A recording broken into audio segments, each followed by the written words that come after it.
Hi, curious women. Welcome to my curious video newsletter.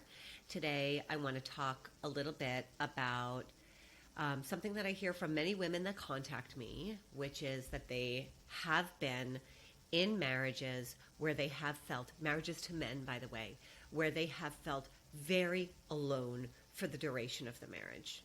And these are women that have been married from a very early age.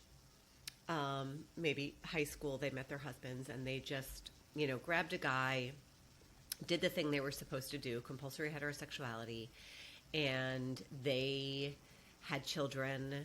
They worked out of the home, their husbands worked out of the home, and their kids are launched now mostly. Maybe the last one is still lagging at home and will be launching soon. But what these women are realizing is that they feel extremely alone in their marriage. And this is not new. They have been feeling this way for quite a long time.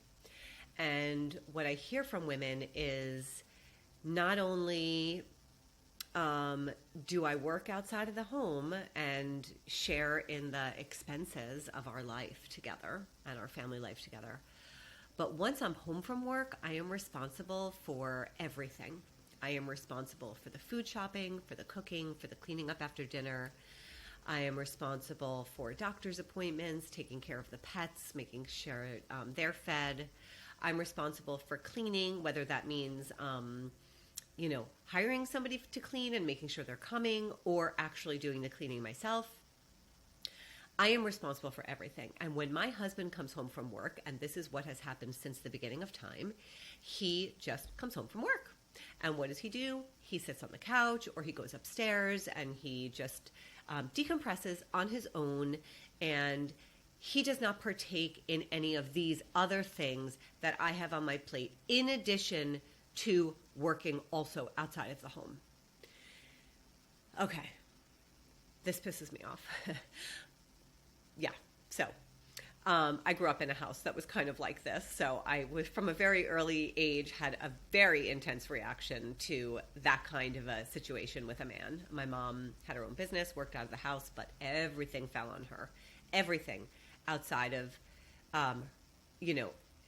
she worked out of the house, had her own business, and then everything in the house was also on her plate, and she was overwhelmed.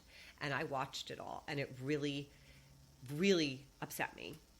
And what I want to say is I hear from these women that say, I feel really, really alone.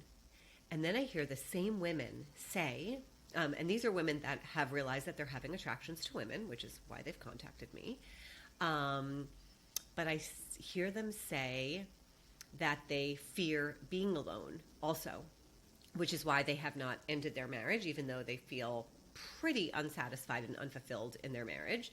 They just haven't wanted to be alone, and that's why they've just stayed in it, even though everything's completely off balance and they really have no emotional connection to their husbands. They just are kind of like roommates. They even sleep in separate bedrooms, right? So this is a story I have heard numerous times, not once.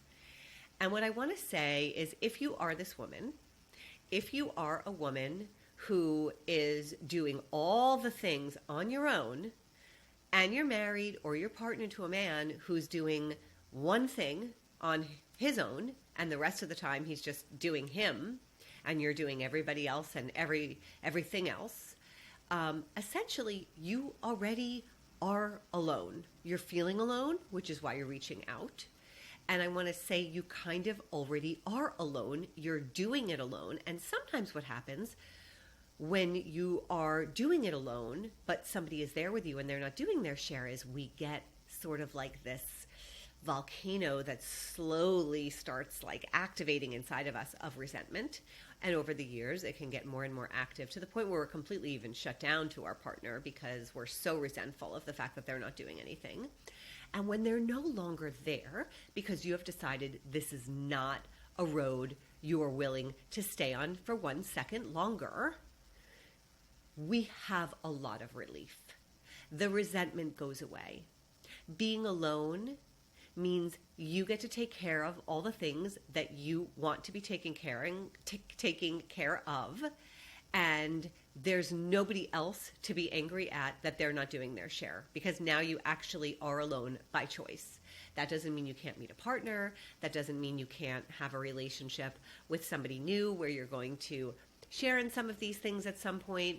But there is something very relieving when you feel very resentful at a partner for not pulling their weight, to actually setting yourself free and really actually being alone. And there can be something really beautiful and precious about time to be with yourself and to get to know yourself and to get to love yourself and to get to understand, how did you even let this happen where so many years went by where you were feeling so desperately alone and unfulfilled, but you stayed in this situation, and having a lot of compassion for yourself and letting yourself grieve, and then also making space for something new to emerge. So I'm speaking again to those of you that have felt very alone in your marriage, that are attracted to women, and you know that you are, but you have never been alone. And you feel alone, but you've never actually been alone. And I'm sending you an invitation to possibly taking a break in some way from your marital situation to see what it is like to actually be on your own. What comes up for you in that space?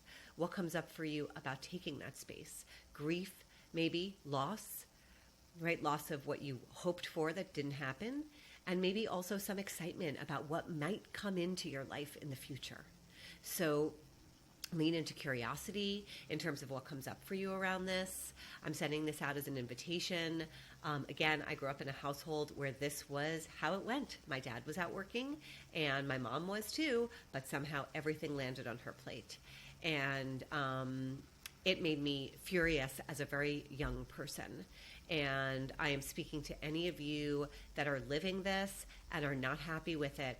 What keeps you from taking the next step to free yourself up, to be with yourself, to have some solitude and time for yourself, to focus on yourself? And what is so scary about that for you when you already feel so alone in his presence? That's my question. Feel free to respond to me here. Write me back. I love hearing from you. Thank you so much for all of your shares. Wishing you all a healthy, happy holiday season. And thanks for tuning in. Speak to you soon.